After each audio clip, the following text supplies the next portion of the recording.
And when I say that it's easy, it really is. It came together very quickly, not a lot of pieces, just hooks and eyes, thread, and elastic. And that was good. And a little bit of interfacing, not a whole lot.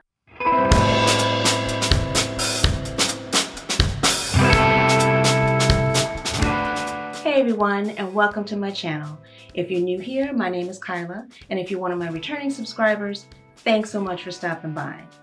Yes, I was out of commission for a little bit, not too long, maybe 4 or 5 days, I'd say, because my iron finally went to meet its maker. And I have to say that being just a, $25.99 or $39.99 iron that I've had for 6 years, I did pretty good, because usually the warranty on those types of irons is a year or 2 years. So yeah, I would have loved a gravity fed iron, as some of you suggested in the comments of my wish list video, but it's not really in the budget right now with the pricing of the ones that I'm looking at. Maybe you have some suggestions of some that aren't $199 and $299, because all the ones that I keep finding seem to be up there. Yeah. So in the future though, I would like to invest in one of those. So ironically, I went back to the maker that conked on me, Sunbeam, and it's doing what it needs to do. I had good luck with the first one, so I like the amount of steam holes that it has on the sole plate. I like how long the cord is, and I like that it heats up quickly, and the amount of settings is what I need. So I went with that one, and I've been loving it so far. And it's got a really sleek look, and it's lightweight and just easy to handle.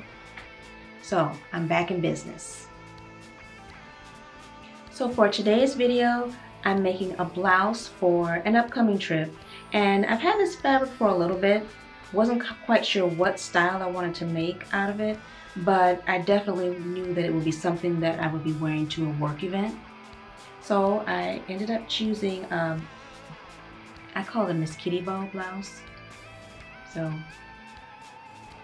I don't like the other word that we call it, but you know, and plus I don't want to get monetized for money I don't have, so I'm just not going to say it. But you know what I mean. It ties around the neck, kind of like the aristocrats. So I got a really cute pattern from Joann's final days of where the patterns were like 70% off at the one that I went to. Now I don't know what they are. They may just all be gone, but they were kind of a mess to go through, but I found a really cute pattern that's easy, and it's McCall's 8147. And when I say that it's easy, it really is. It came together very quickly, not a lot of pieces, just hooks and eyes, thread, and elastic. And that was good. And a little bit of interfacing, not a whole lot. So without further ado, let's get started. Since this fabric wasn't intended for this blouse, I had to go back to the fabric shop that I got it from, and I was lucky enough to find another piece just so that I would have enough for the collar. So this really isn't enough to fit all of the pattern pieces on it. So what I did was I made sure to have enough room for all my largest pieces, which were the front, the back, and the sleeves. And I was also able to get the facings out of it. And the width is really not as wide as I would need for this type of top, since it kind of has a swing bottom. So I turned the back piece upside down because this pattern is so sporadic. It's not really one directional unless you're looking at it really, really hard, which I doubt that anybody will be on me. Hopefully, I don't think so. So now that I've turned this one upside down, I can easily fit both of these pieces all the way to the end, because this front piece has to be cut on the fold. So I should be good.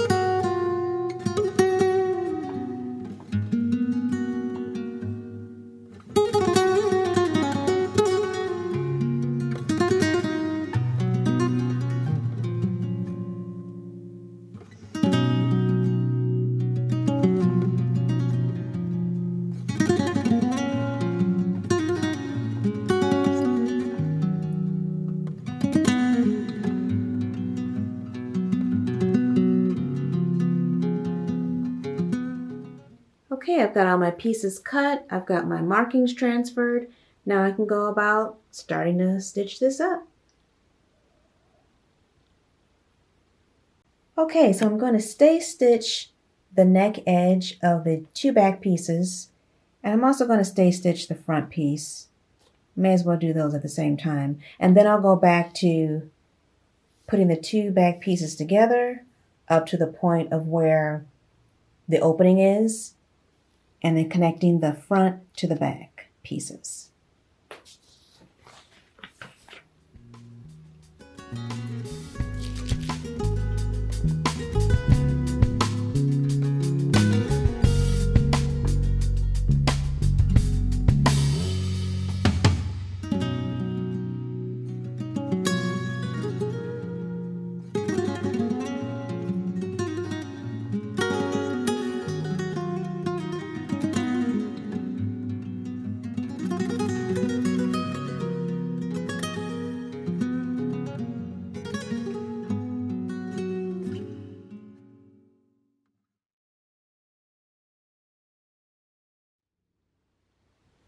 Now I can go about pinning this to the front piece.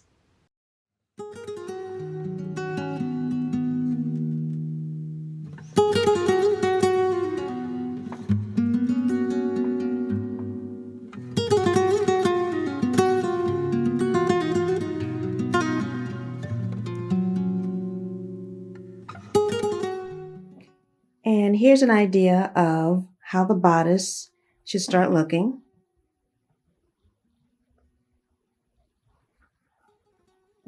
And there's my opening in the back where two hooks and eyes get attached and the facing in the collar. But I'm loving this trapeze effect that it's giving. All right, now that I've got the bodice put together, I can move on to the sleeve and the sleeve C. So I need to make the dart seam at the top, press that open, stitch the neck edge, and then stitch the underarm of the sleeve. And I believe the next part is where I can form the casing and move on to inserting the elastic. This is the seam opening at the top where I'm going to make the dart.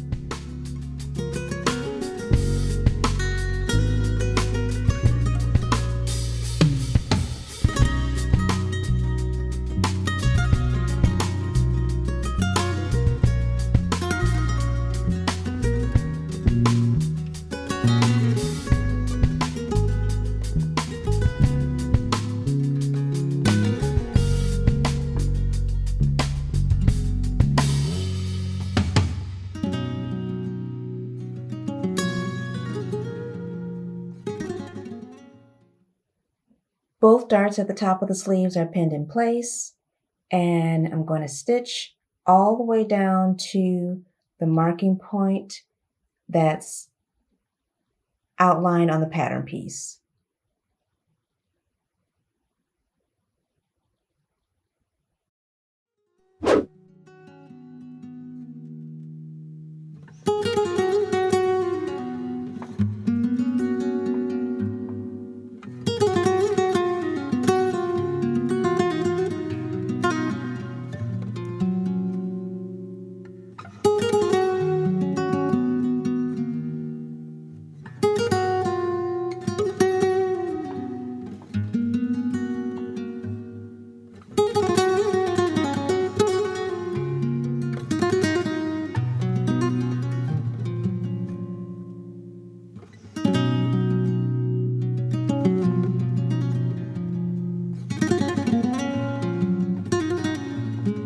Now that I've got the elastic inserted into the casing, I'll go about trimming it and overlapping the edges and just doing a zigzag stitch to close it up, and then straight stitch the opening in the casing.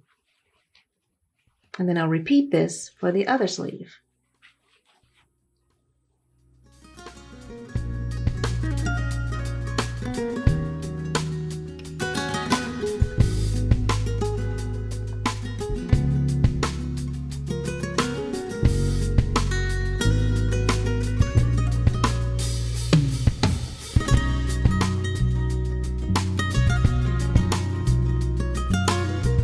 Now it's time to attach the sleeves to the front and back. And I'm going to do they did a double stitch here. I'm just going to stitch it once and then serge it with my overlock machine second. That'll act as my double stitch because it looks like they just trimmed it close to the stitching, but I actually want to finish my edges off. Probably hard to tell against the print on top of more print, but I have the sleeve pinned in place and I'm going to stitch all the way around that armhole area and then repeat this on the other side.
These are pieces number 8 and number 9, the front facing and the back facing.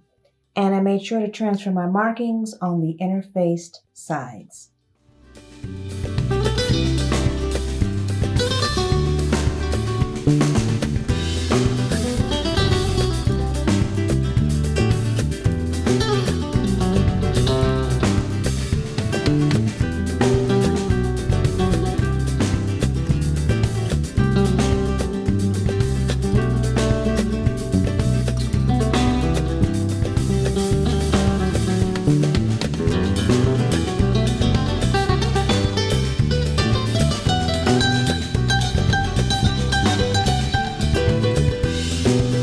This is one side of the collar piece, folded in half, like they indicate on the pattern piece.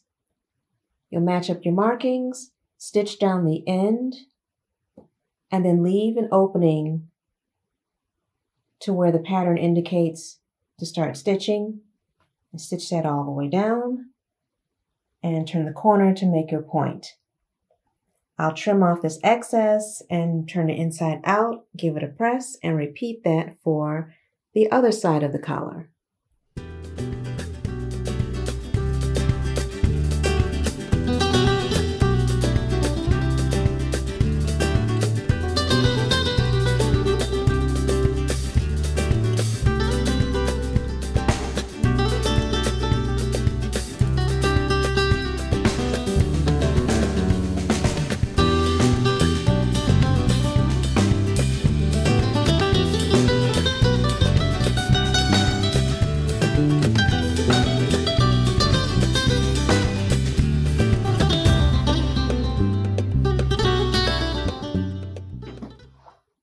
Okay, this is looking a little crazy because this is the facing pinned in place on top of the collar, which I just put on with the basting stitch. So once I stitch around the neck and then also turn the corner, pivot, and stitch down, I'll understitch it, and that is it. She is done.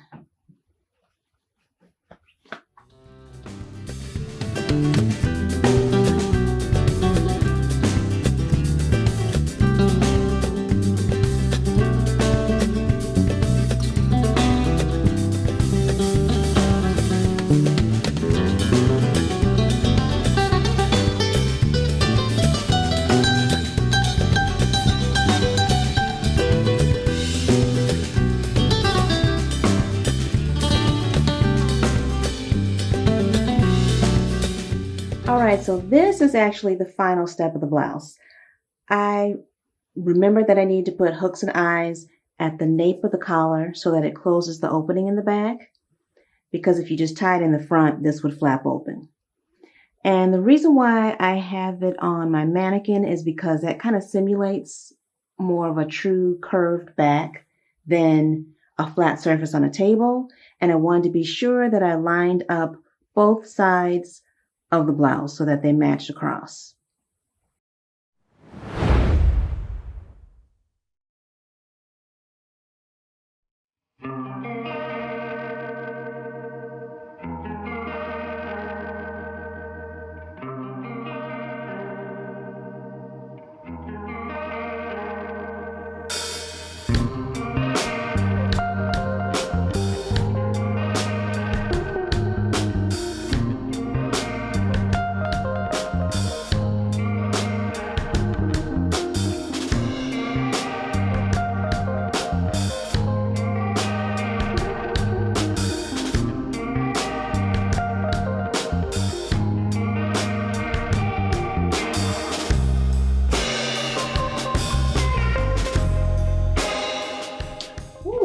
Isn't that cute? And here I go with the long, dramatic dynasty sleeves again. Oh, well, it's just innate. I can't help it. But I love the sleeves, and I love how it ties in the front. It's really a classic design. And my takeaways from the pattern is, yes, it's easy, definitely. So they got that right as far as rating what the skill level should be. But I do have a question to McCall's as to why they asked for 1.5 yards of 3/8 inch wide elastic for views B and C. I made view C, and the only elastic needed was for the cuffs, around just for the hem around the sleeves, and the same for view B. Even if you split 1.5 yards in half, that's 3/4 of a yard. You don't need 3/4 of a yard for just your wrists. I had luckily a 3/8 inch piece just in my Notion stash, and it wasn't even, it was barely a half yard. So I'm not sure where that's coming from, but you don't need that much elastic. Other than that, everything was pretty easy to follow. So it's definitely a good one that I'd say not a beginner's pattern, but if you've been sewing for a little bit, it's definitely one that you can handle. So, well, that brings us to the end of today's video. Thanks so much for watching. Please comment, like, and subscribe, and I will see you all in the next video. I'm not sure if it's going to be my trench coat or a dress that I'm making for my sister who's expecting her second child, or it might be that suit jacket that I'm hoping to get finished for my trip in a week. But we'll see, because that one is advanced. It's definitely advanced. Yes. All right. I will see you all in the next video. Take care. Bye, everyone.